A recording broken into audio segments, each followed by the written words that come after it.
जय श्री राम दोस्तों, आप देख रहे हैं YouTube चैनल ज्ञान स्टार प्लस। तो दोस्तों, आज हमने कमेंट चुना है बुंदेलखंड एक्सप्रेस वालों का, और ये लिखते हैं कि बाप बाप ने देखी, बाबा लड़का ने दी की, चर्चा पूरे गांव में। तो दोस्तों, देखते हैं इनका कमेंट कहां लगता है। बाप बाप ने देखी अर्थात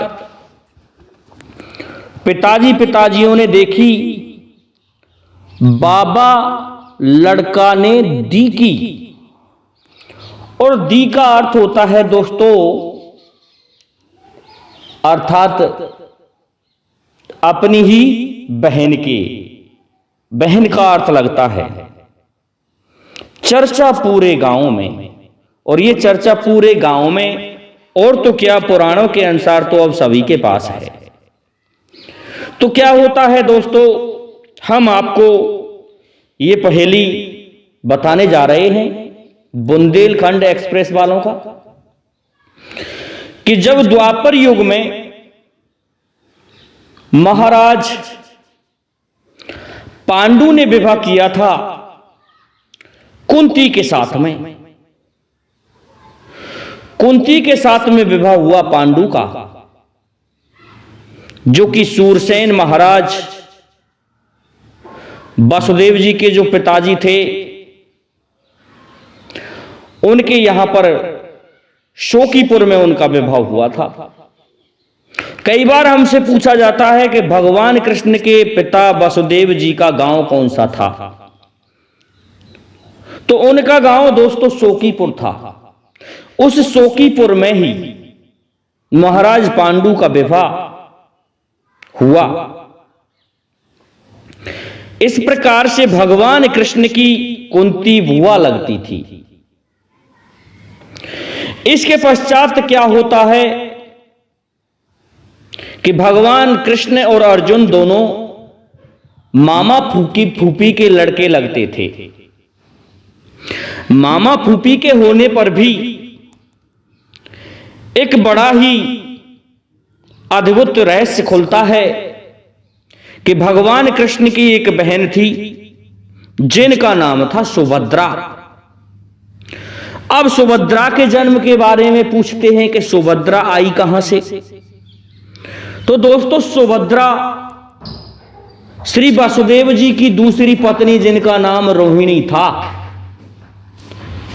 रोहिणी के गर्भ से ही श्री कृष्ण के बड़े भाई बलराम जी और सुभद्रा का जन्म हुआ। तो सुभद्रा बलराम जी की बहन थी। अब देखिए दोस्तों, बलराम जी की बहन होने पर भी एक बड़ी विडंबना हुई कि सुभद्रा कुंवारेपन में ही गर्भवती हो गई। और कुंवारेपन में गर्भवती हो गई तो अब उसका विवाह किससे किया जाए, यह सबसे बड़ी समस्या थी। गर्भवती होने का कारण हम वीडियोज में बता चुके हैं कि एक एहदानव नाम का राक्षस था जो भगवान कृष्ण को मारना चाहता था।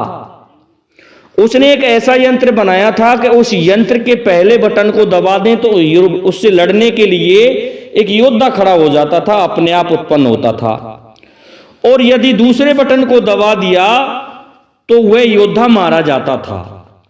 तो इसी प्रकार से वह उन बटनों से भगवान कृष्ण को मारना चाहता था।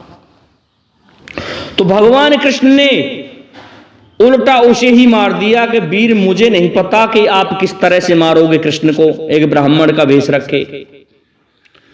तो उसे छल करके भगवान कृष्ण ने उसी के यंत्र से मार दिया और उसकी लाश को एक कमरे में अलग रख दिया।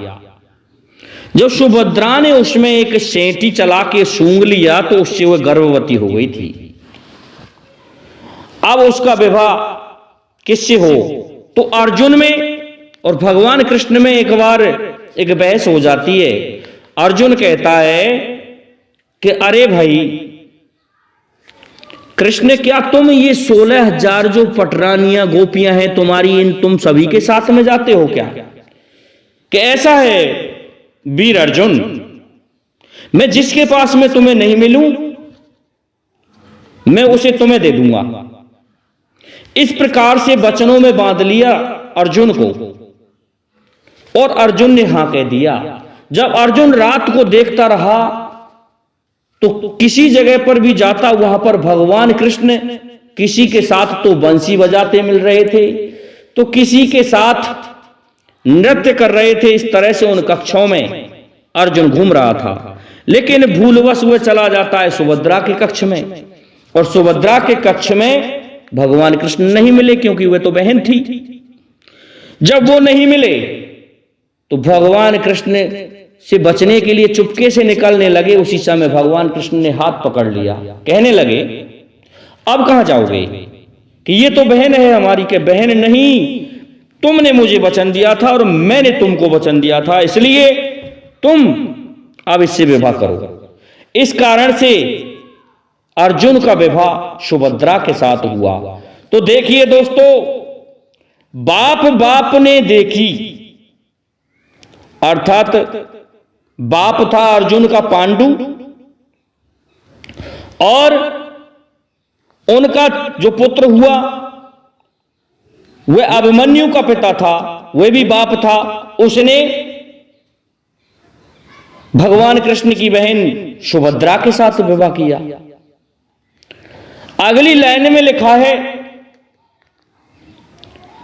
कि बाबा लड़का ने दी की, और जो बाबा का लड़का हुआ अर्थात पांडु का जो नाती हुआ उसने दी की, दी भी कहते हैं बहन को, उसने भी बहन से ही शादी की थी। देखिए कहां की थी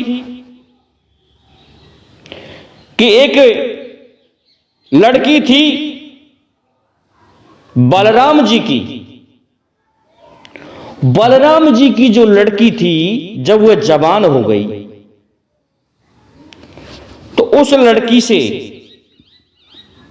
अभिमन्यु का विवाह हुआ था। दोस्तों, यह उस समय की बात थी कि बलदाऊ ने दुर्योधन के पुत्र लक्ष्मण के लिए यह संबंध रखा था, लेकिन भगवान कृष्ण नहीं चाहते थे कि यह विवाह दुर्योधन के पुत्र के साथ हो। इस कारण से सुभद्रा को गैल में ही अपने दर्शन देकर के कहने लगे कि ऐसा है सुभद्रे, मैं तो जा रहा हूं और तुम किसी भी प्रकार से अपना कार्य सिद्ध कर लेना, मैं द्वारका से बाहर जा रहा हूं। जब ये बात सुभद्रा वहां से आ रही थी तो सुभद्रा को तो यह आदेश दे दिया गया था कि अभिमन्यु और सुभद्रा दोनों का संबंध कृष्ण करवाएगा, इसलिए इन दोनों को मैं कल किले की नींव में चिन दूंगा, ये दुर्योधन ने कहा था। इस डर के कारण सुभद्रा और अभिमन्यु दोनों ही रात्रि में चल दिए थे। जब रास्ते में जा रहे थे तो रास्ते में धानमपुर पड़ता है। दोस्तों, धानमपुर में हिडिंबा और उसका पुत्र घटोत्कच रहते थे। जब घटोत्कच ने देखा, प्रातःकाल भ्रमण के लिए आया कि यह स्त्री कितनी सुंदर है, मैं इस स्त्री से विवाह करना चाहता हूं, तो वह मजाक करने लगा सुभद्रा के साथ। तो अभिमन्यु उस समय दोस्तों छोटी उम्र के थे। अभिमन्यु उस समय 10-11 वर्ष के ही थे। अभिमन्यु ने कहा,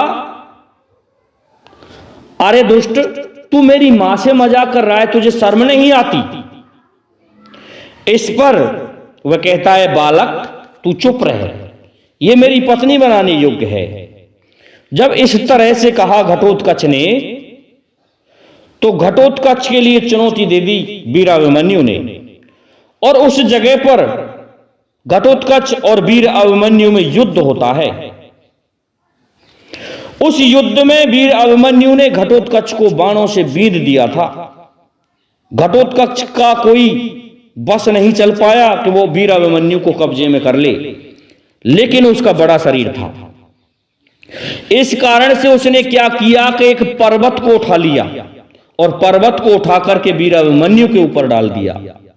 उसके नीचे दब के वीर अभिमन्यु मर गया। जब अभिमन्यु मर गया तो वहां सुभद्रा रोने लगती है और अपने प्राण बचा के भागता है कि कहीं से आ नहीं जाए फिर दोबारा से घटोत्कच। लेकिन उसके रोने की आवाज को हिडिंबा ने सुन लिया, तो हिडिंबा उस जगह पर आती है और देखती है कि ये कौन है, क्यों रो रही है। जब उससे हिडिंबा ने पूछा कि तू कौन है, क्यों रो रही है, इस पर कहने लगी कि मैं यदुवंशी कृष्ण की बहन हूं और मैं अर्जुन की पत्नी हूं, लेकिन यहां एक राक्षस ने मेरे पुत्र को पर्वत के नीचे दाब के मार दिया है। जब ये बात सुनी तो हिडिंबा कहने लगी कि अभी मैं उस दुष्ट को देखूंगी, तू मेरी जेठानी है, तू मेरी दौरानी है। तो देवरानी के नाते उसने घटोत्कच को वापस बुलवाया और घटोत्कच से कहने लगी कि तुझे तेरी चाची ही मिली थी पत्नी बनाने के लिए, तू ऐसा कर, अब कैसे भी उस लड़के को निकाल। तो पर्वत उठाता है घटोत्कच, तो देखता है कि उसके नीचे मर गया वो वीर अभिमन्यु। जब वीर अभिमन्यु मर गया था तो घटोत्कच कहता है कि अब मैं क्या करूं, कि ऐसा है कहीं से भी कैसे भी इसको जीवित कर। तो घटोत्कच जाता है बासुकी नाग के राज्य में, वहां जाके नागों से युद्ध करता है और जिस कुएं पर अमृत पर नाग रखवारी कर रहे थे उन नागों को भी पछाड़ पछाड़ के घटोत्कच पछाड़ देता है और अमृत ला करके पुनः जीवित कर देता है वीर अभिमन्यु को। जब समस्या पूछी जाती है तो तुम इस तरह क्यों जा रहे हो, तो इस पर सुभद्रा कहती है कि मेरे भाई ने अभी मेरे पास आके ये कहा था कि सुभद्रे, मैं द्वारिका से और कहीं जा रहा हूं, 5-6 दिन बाहर रहूंगा। ऐसा कहकर के मेरे भाई मुझसे गए हैं, जबकि बलराम उनकी पुत्री जो हैं वो हमारे पुत्र अभिमन्यु से प्रेम करती हैं और इधर दुर्योधन ने यह कह दिया कि ये इससे प्रेम करती है, इस कारण से मैं इन दोनों मां बेटों को किले की नींव में चिनवा दूंगा। तो मैं छोड़ के डर के कारण यहां आई, लेकिन यहां तुमने हमारे पुत्र को मार डाला, अब जीवित कर दिया है, लेकिन अब सुन लो, कैसे भी इस विवाह को तुम करवाओ। तो दोस्तों वीर घटोत्कच जाता है और बलराम की पुत्री को उठा लाता है। बलराम की पुत्री को उठा करके ले आता है और विवाह करा देता है वीर अभिमन्यु के साथ में। जब इस बात का पता दुर्योधन को चला कि ये संबंध तो मेरे यहां हो गया था और लगन भी मेरे यहां रख गई, जब वह बारात लेकर के पहुंचा तो खाली हाथ लौटा। कह अरे उसे तो पांडव पुत्र अभिमन्यु उठा करके ले गया, उसने विवाह कर लिया। कि ऐसा नहीं हो सकता, पांडवों का पुत्र वो छोटा है, उसकी मदद किसने की है। दोस्तों उस समय दुर्योधन का यश चरम पर था। कहते हैं कि इसी दुर्योधन की छाया पक्षियों ने भी की थी किसी समय। इस प्रकार से दुर्योधन ने आदेश दिया कि जांच करो वह कौन है और हमसे युद्ध करे। जब इस बात को सुना वीर घटोत्कच ने, तो घटोत्कच अपनी सेना लेकर के हस्तिनापुर को जाता है और दोनों मां बेटा और जो पत्नी बनी थी बलराम की पुत्री उसको भी ले जाता है, साथ में लेकर के पहुंच जाता है सीधे ही हस्तिनापुर को और कहता है कि मेरे पिताश्री चाचा काका ये ही तो वनवास काटने गए हैं, मैं थोड़ी गया हूं वनवास काटने दुर्योधन, तू चाहे तो मुझसे युद्ध कर सकता है। उस जगह पर वीर घटोत्कच ने अपने धनुष की टंकार को किया और कौरवों को युद्ध के लिए ललकारा।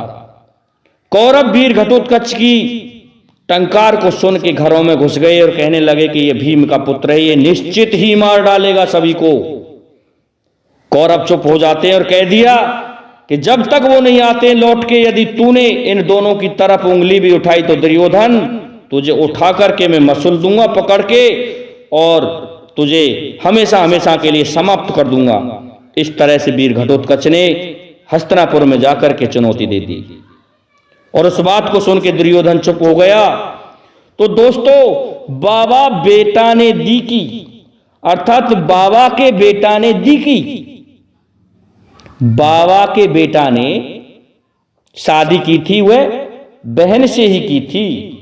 बलराम की पुत्री वह भी उसकी बहन लगी, क्योंकि सुभद्रा के गर्भ से ही तो अभिमन्यु उत्पन्न हुआ था और सुभद्रा जो थी वह बलराम की बहन थी, ना कि कृष्ण की, क्योंकि बलराम की माता से ही उत्पन्न हुई थी सुभद्रा। और फिर स्वयं बलराम और उनकी पुत्री अर्थात मामा की लड़की जो बहन लग गई, उनसे शादी की। चर्चा पहुंची गांव-गांव। तो दोस्तों, ये चर्चा गांव-गांव में होती ही है। तो मैं समझता हूं बुंदेलखंड एक्सप्रेस वालों, आपको आपके प्रश्न का उत्तर मिल गया होगा। इसलिए अब आप सभी से मेरा निवेदन है कि आप हमारे इस वीडियो को लाइक, शेयर और सब्सक्राइब करें, साथ ही बेल आइकन को भी प्रेस कर दें, जिससे कि आने वाले वीडियो का नोटिफिकेशन आपको मिलता रहे। दोस्तों, जय हिंद, जय भारत।